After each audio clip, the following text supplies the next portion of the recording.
Hello friends, once again welcome back to my channel. कैसे हैं आप सब।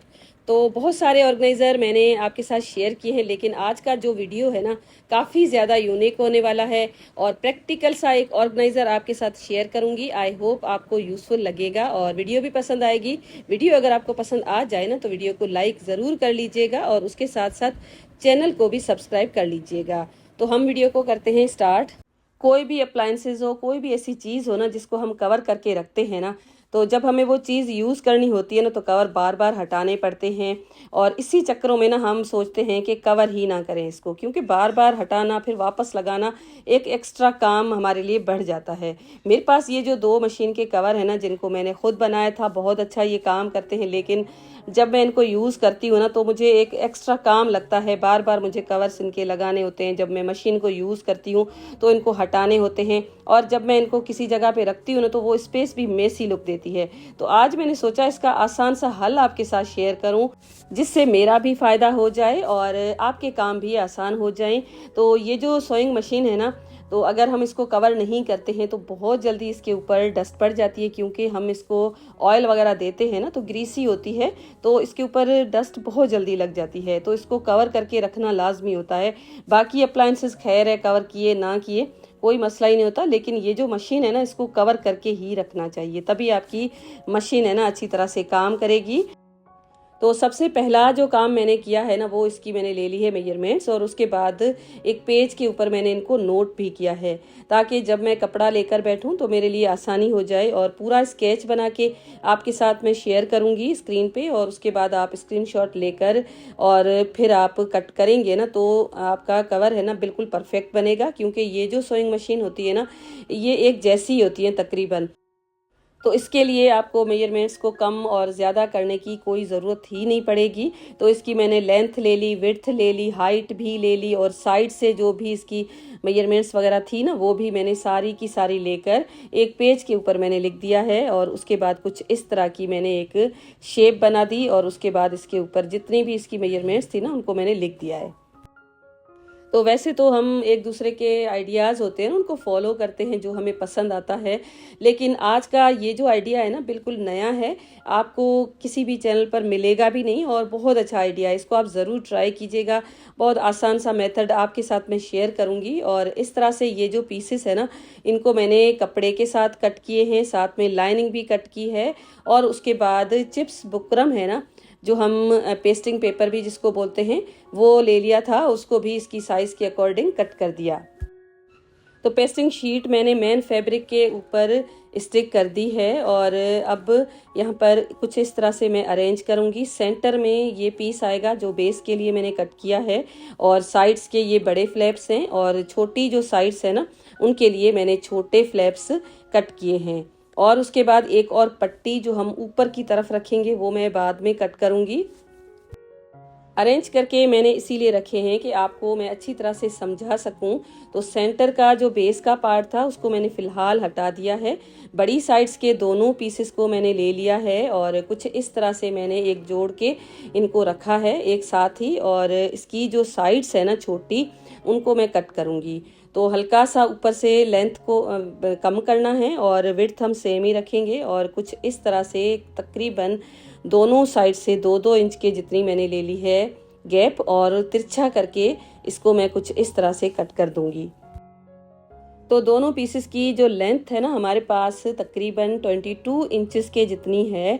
और उसके बाद साइड से जब मैंने 4 इंच के जितना कपड़ा निकाल दिया है, तो हमारे पास जो मेजरमेंट्स आएंगी वो फाइनल होंगी। और कुछ इस तरह से तिरछा करके आपको कॉर्नर के साथ मिला देना है।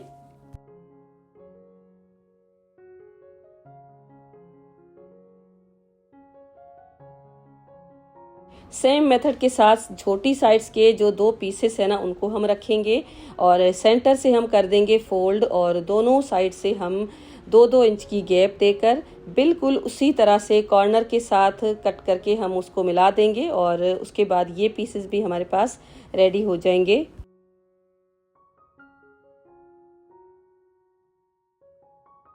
बड़े जो 2 पीसेस हमने कट करके रखे हैं ना, तो उनमें से ये बैक साइड में यूज़ होने वाला पीस है और इसके ऊपर हम एक्स्ट्रा एक कपड़े का पीस लगाएंगे जिसकी लेंथ है हमारे पास 17 इंच के जितनी और विड्थ है हमारे पास तकरीबन 6 इंच के जितनी। अब यहाँ पर आप देख सकते हैं सेंटर में जो बेस हम यूज़ करेंगे उस फैब्रिक को भी मैंने रखा है। साइड्स के दोनों फैब्रिक एक साथ देखें कुछ इस तरह से मैंने अरेंज करके रखे हैं ताकि आपको अच्छी तरह से समझ आ जाए। अब जो साइड्स इसकी ओपन है वो हम बंद करेंगे, जिप लगाएंगे, जिप के साथ ही इनको बंद करना होगा। लेकिन एक्स्ट्रा पट्टी बैक साइड का जो फ्लैप है ना उसके ऊपर कुछ इस तरह से मैं लगा दूंगी और उसके बाद हम जिप लगाएंगे। और सेम इसी तरह से जो लाइनिंग का पीस है ना उसके लिए भी मैंने एक्स्ट्रा जो पट्टी थी उसका कपड़ा भी कट कर दिया है और अब यहाँ पर मैंने इसको जोड़ा है बैक साइड के फ्लैप के साथ।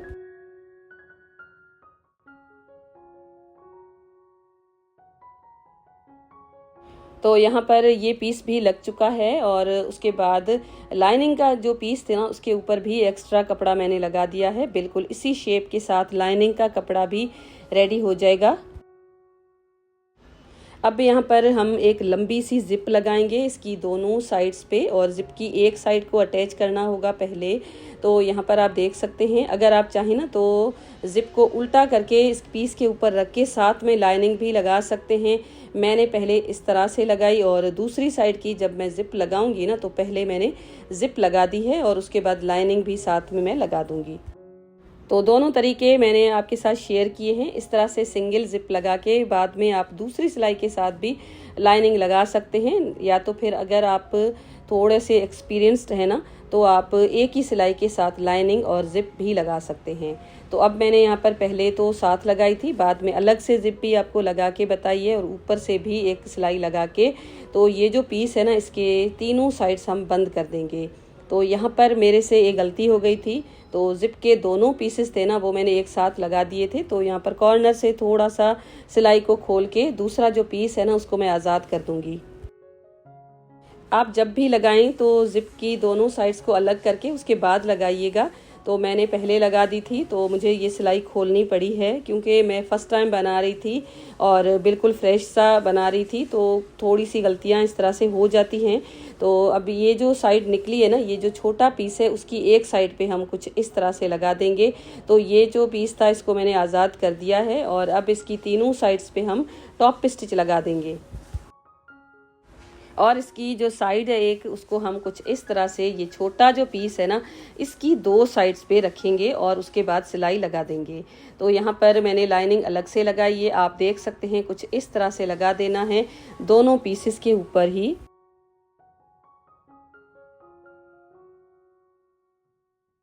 दो साइड्स पे हमने लंबी जिप लगा दी है और इसकी एक साइड है ना उस पे हमने एक और जिप ली है और कुछ इस तरह से दूसरी साइड के ऊपर भी जिप मैंने लगा दी है। एक साइड को लगाने के बाद अब जो हमारी मशीन का फ्रंट साइड है ना उसके ऊपर हम दूसरी जो छोटी साइड है उसको अटैच करेंगे। उससे पहले लाइनिंग भी मैंने लगा दी।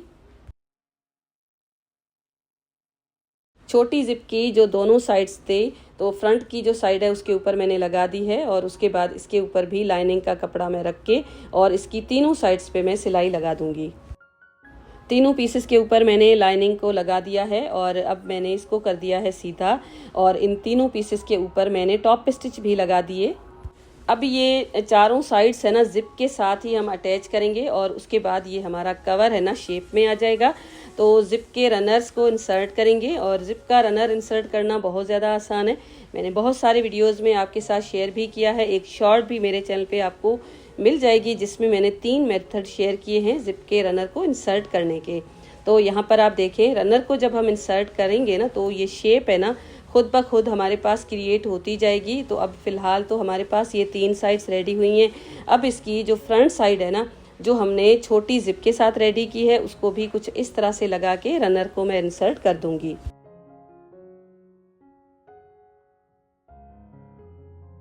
मेक श्योर कर लें कि जिप के जो रनर्स है ना वो नीचे की तरफ खुलें ताकि आपका जो कवर है ना वो इजी टू यूज़ हो और उसके बाद उसकी लुक भी अच्छी आए और अच्छा भी लगे। तो यहाँ पर मैंने कुछ इस तरह से ये रनर्स को इंसर्ट कर दिया है।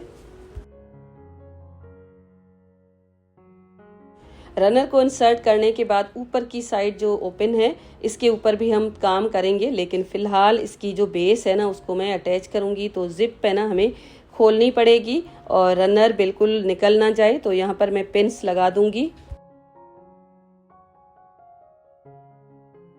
चारों साइड्स के ऊपर मैंने पिन्स लगा दी हैं। अब जो सेंटर का पीस है बेस का, उसको मैंने कुछ इस तरह से रखा है, साथ में मैं लाइनिंग भी लगाऊंगी।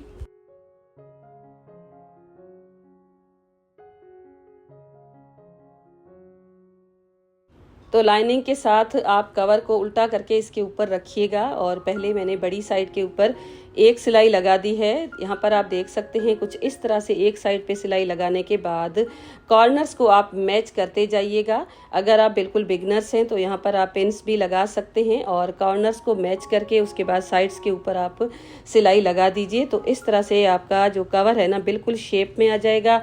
और उसके बाद जितनी भी रफ एजेस हैं वहाँ पर मैंने ये येलो कलर की पाइपिंग की है।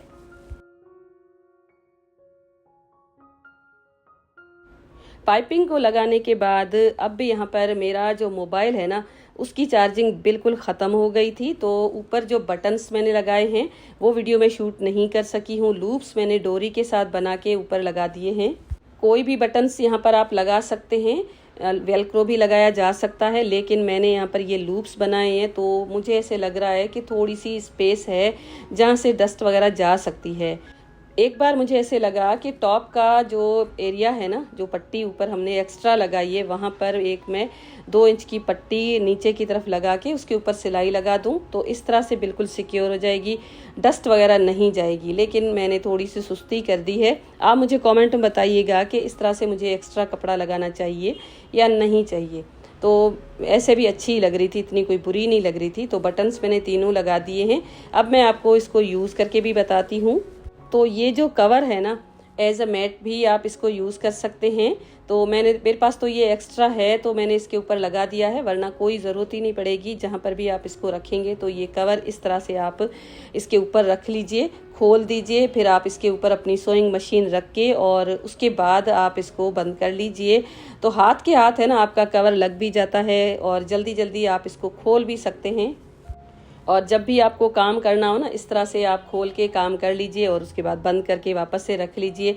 और ज़िप हमने लगाई है और ज़िप बंद करना भी आसान हो जाता है। ऐसा नहीं है कि कवर हमें ढूंढना पड़े, इधर उधर हम रख दें, या तो फिर जब हम कोई काम करते हैं तो कवर मुझे तो बड़ा इरिटेट करता है जब मैं उसको निकाल के रखती हूँ। तो मेरी पूरी कोशिश ये होती है कि इस तरह के कवर्स हों जो मैं जब कोई अप्लायंसेस वगैरह यूज़ करूँ ना तो बार बार मुझे निकालने ना पड़े।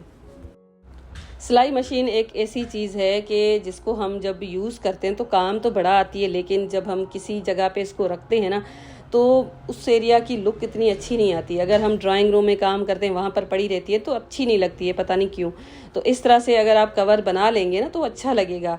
तो ये तो मेरी मशीन है ना हॉल में पड़ी रहती है बाहर, वो इसीलिए कि यहाँ पर लाइटिंग अच्छी है तो मैं इस वजह से इधर ही काम करती हूँ। और उसके बाद अगर मैं कहीं अंदर रख देती हूँ ना तो वहाँ पर थोड़ा सा लाइट का इशू होता है ना, तो मैं इस तरह से बाहर ही इसको रहने देती हूँ। तो ये इसका जो अडॉप्टर है इसको मैंने इसके पॉकेट के अंदर डाल दिया है और यहाँ पर आप देखें कैसा लग रहा है। आप मुझे कमेंट करके बताइएगा कि आपको ये वाला मेरा आइडिया कैसा लगा है, अच्छा लगा या नहीं लगा।